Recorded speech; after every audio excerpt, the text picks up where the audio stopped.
can't sing. I'll tell you that. I can't fucking sing. How can I enjoy the weekend without feeling guilty? Yes, that's exactly what we're gonna fucking talk about. That is what it is. Okay, let's go. That is fucking what it is. All right, let's go. Hold on. I gotta make sure we're good. Yep, good over there. Okay. All right, cool. Let's get this rolling. Okay, we're gonna start this. Cool. 3, 2, 1. Boom. What is going on, squad? Welcome back to another episode of the Shift Your Mind, Change Your Life podcast. This is your boy, Coach Sal. Let's get it. In today's episode, I'm going to be talking about how to enjoy your weekends and continuing to see results. Doesn't everybody want that? Yeah, I fucking do. So I'm going to be giving you guys some actionable steps here, 3 tips to be exact on how to enjoy those weekends and see results. So listen up, let's get it, let's have some fun. Okay, so number one, planning ahead. So what do I mean by that? Now, if you're not tracking your calories, I'm going to advise you to do that. Why? Because I know this firsthand that if you're not tracking the foods that you're consuming, you could easily be undereating or overeating. Now, that's a whole different topic for another day. We're not going to get into that, but I believe that tracking your calories is a huge component to seeing success in your fitness journey. Now, why did I bring that up? Because it's important to make sure that you're planning ahead for these additional calories. We're talking about alcohol that you're going to be consuming throughout the weekends, right? So think of it this way. I'm going to ask you guys a question, okay? Think of your calories for the week as in a weekly budget, maybe a weekly allowance. And argument's sake, right? Most drink spirits are usually around 100 calories, give or take. So if you think in advance from like that perspective, right? Well, hey, I'm going to go meet Jackie and Sally at the bar, right? I'm probably going to knock back a couple drinks. I'm probably going to have an extra 500 calories, right? Does that sound about right? That's what it is. So I could proactively think throughout the week that, hey, I'm going to be digesting a little more. And if I want to stay on track, maybe I'll get ahead right now. Maybe I'll do some additional cardio, or maybe I'll get some extra steps in. Maybe I'll go for a walk when maybe I wasn't going to, right? Thinking of it from that perspective, well, then maybe you're earning those foods, those drinks for the weekend. Does that make sense? Are you guys resonating with that at all? Drop it in the comments if you're hearing me clearly and if you resonate with that. I like to engage with you guys. That way I know that you're hearing me clearly and we're having a good time. So that's what it comes down to. I really believe in like earning it, not in like a healthy way where it's like, hey, I need to do this, this, and that, or I can't go out. It's just like, hey, we're making a little bit more of a conscious effort to be aware of that. We're going to put some more action towards that throughout the week. It's really like more of a mental game than it is physical. But if you think of your choices compounding over time, then gradually it's going to make a huge difference. And this is a great point too, guys. Please listen to this. If you're going out to eat, because I get this a lot with my clients too, right?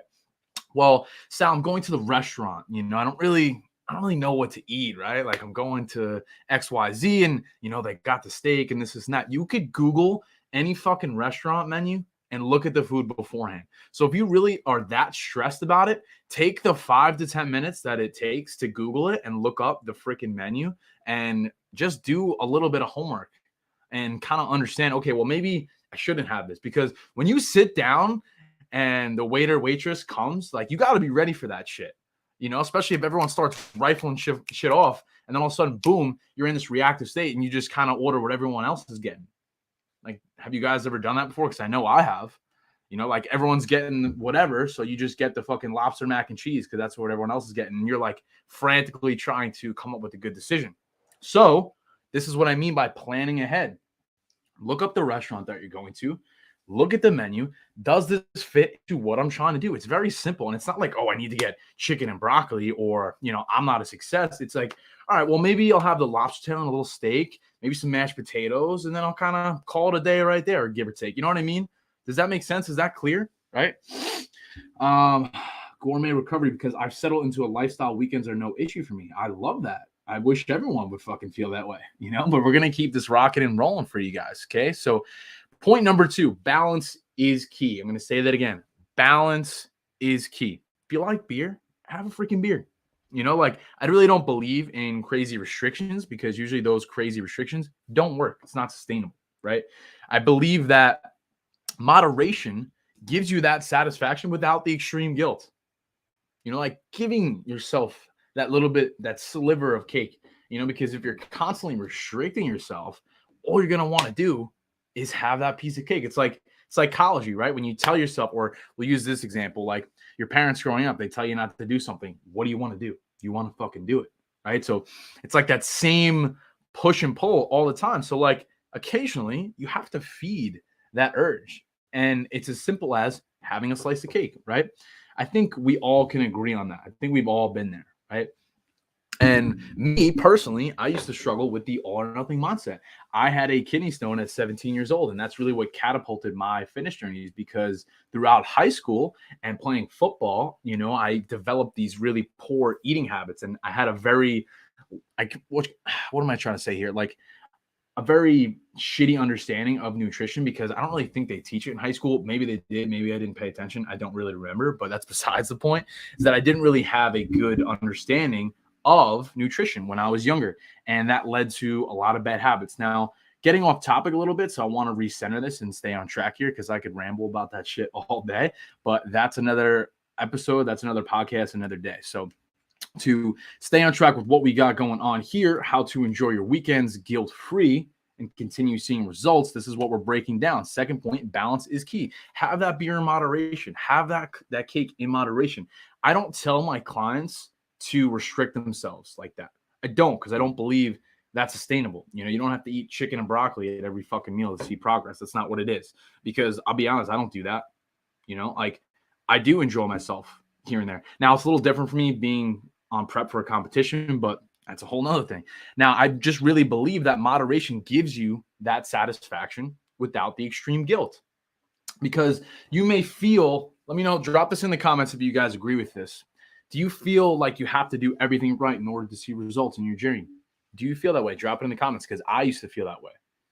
And it took me a long time to shift that perspective on it, and just trying to be a little bit better each day and give 1% and just give a little more effort and a little more attention and detail to the things that we're doing, right? Like, I think just knowing where to draw that line, you know, like, hey, maybe I'll go out for a couple drinks, but I'm not going to stay out till 3 a.m. Hey, I'll go to dinner with my friends, but I'm not going to have a 7-course meal.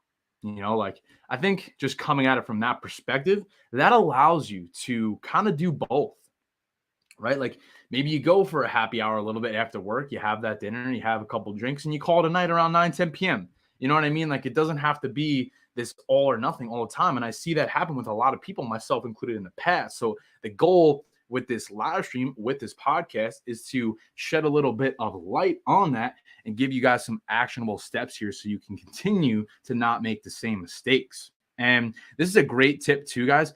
Mixing in water between drinks. That's a hack. So that's going to allow you to be a little bit more full, and it's also going to keep you hydrated. Now, it sounds a little corny, but yo, don't knock it till you try it. I mean, I'm sure it's not a revolutionary thing, but at the same time, if you're mixing in those waters in between, not only are you going to be more hydrated, but it's also going to make you more full, so you won't have as much room for the other drinks. Push and pull, man. That's what it is. Okay. So to keep this rolling, last point, guys, number 3. Okay. Number 3, be careful sacrificing your sleep. I'm going to say that again. Be careful sacrificing your sleep. Now, obviously, we all like to go out. We're human beings. I don't believe in trying to live a robotic lifestyle. I do believe in moderation. I call myself a lifestyle transformation coach, because that's what I am. That's what I do. I specialize in helping women, men get the body they want without crazy restrictions. I believe in carbohydrates. I don't believe in crazy cardio. You know, I believe in strength training, in working out, in lifting weights. I see it a lot of times with the women. Oh, it's going to make me bulky. It's not the case. But to stay on track, I'm getting off track today, man. Fucking A, but whatever. So the point being, last point, we all like to go out, but I want to ask you guys this question. How important are your goals to you? How important are your goals to you? I want you to sit there and reflect on that for a second here, because ideally you want around 7-9 hours of sleep per night, right? But obviously, if you're going out, that's going to suffer a little bit.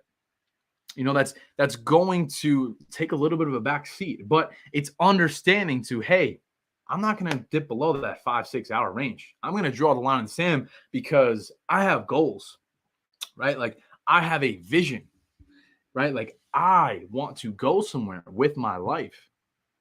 So you need to stand up for that because let's face it, nobody else is going to do that for you. Nobody else is going to have your best interest at heart. Maybe select few friends and family. I'm not saying that nobody will, but at the end of the day, it comes down to you and how bad you really want it. And that's a choice. That's a choice that's in your control. So I would say ideally, if you're going to go out, try not to get less than 6 hours of sleep. I understand you're a human being. We all like to do things. Like I would be lying if I said I don't do that from time to time. But you have to understand the ramifications that come with that. It's obviously going to hinder your recovery process, your energy levels, your appetite, a lot more things. Like you guys know that. Those Sunday scaries, that's a real fucking thing. So you want to proactively try to combat that if you want real results. If you don't, I made a post about this the other day. Just keep doing your shit. Just keep doing shit. But then you can't complain that you don't have the result if you're not willing to do the work. I'm going to say that again. You cannot complain that you don't have the result if you're not willing to do the work. Does that make sense? Are you guys hearing me clearly? What do we got? That's what it is. Because I'm tired of hearing that shit. Oh, well, I wish I had this. So fucking do it. Right? Like, I understand that people have maybe limitations. I'm not discrediting situations like that by any means. All I am saying here is that I believe that we are more capable than a lot of times that we believe that we are. And I think we could all agree on that. Myself included in the past, I just really didn't believe I was capable of doing a lot of things that I'm doing right now. Like prepping for a competition, moving to Florida next week, like getting into a high-level business coaching program that was 150 applicants and they only chose 15 and I was one of them. Yes, I have mentors. I believe in that. Okay. Like I believe in seeking the guidance from those who are ahead of you. And this is no different. It's understanding, hey, maybe I don't know it all. Right. And then you seek that information and you consistently execute on that. Sometimes I fucking can't speak, but that's what it is. Like, I'll leave you guys with this. You can't expect a movie star physique with a regular mediocre work ethic. You just can't. Like, yes, it's difficult. It takes time, but truthfully, it's not meant to be easy. If it was meant to be easy, everyone would do it. But the problem with America is that we're the most obese country on the planet because we get everything like this at the snap of a finger. And I think that's the problem, is that we want everything now. But that's the thing with fitness, is that you have to see the vision and see these long-term goals coming to fruition without actually seeing them.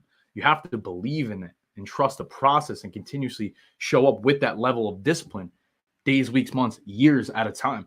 I've been training on and off for the last 10 years. And within the last 2 years, I'm finally starting to get a firm grasp on it. So think about that. It took me nearly a decade to develop a healthy mindset, in my opinion, to create this lifestyle for myself. And now that I have fallen in love with it, I love to help other people do the same thing. And that's pretty much where I'm at with that. So I know for a fact that if you guys take action on these and execute on them consistently, you're going to get results. That's what it is. You'll see change over time if you stay consistent. That's the key word here. Consistency. Now, I know that may sound a little corny, or maybe that's not the answer that you want to hear, but that is the fucking reality of the situation. And I will never sugarcoat anything for anybody. Okay, so that's what that is. Boom. Done. Finished. That is it. That is all. Boom. Okay, so podcast over. IG, what's up, fam? What do we got? Daniel, what's popping? The real Mikhail. That's what we got. Let's go. That is what I felt too until someone challenged me to reverse diet, and I was surprised by the results. I love it. I always look at the menus before because it takes me forever to decide. What else you guys got? You guys got any other questions for me before I wrap this up? I always like to leave open a little Q&A. That's that. Podcast is done. Instagram, what's popping? Okay, we're going to wrap this up here. Any questions? I'll leave it open for another 30 seconds. Instagram, Facebook, LinkedIn, YouTube. What do we got? Going once, going twice. Any questions before we wrap up this podcast? Drop it in the comments. If not, I got to get another fucking meal in because I'm starving. Going once, going twice. No questions. Sold. Done. Have you guys? I can't fucking speak. Hope you guys have the best night of your entire lives. I'm gonna go peace out and get some more food in. Peace and love, and we'll talk soon.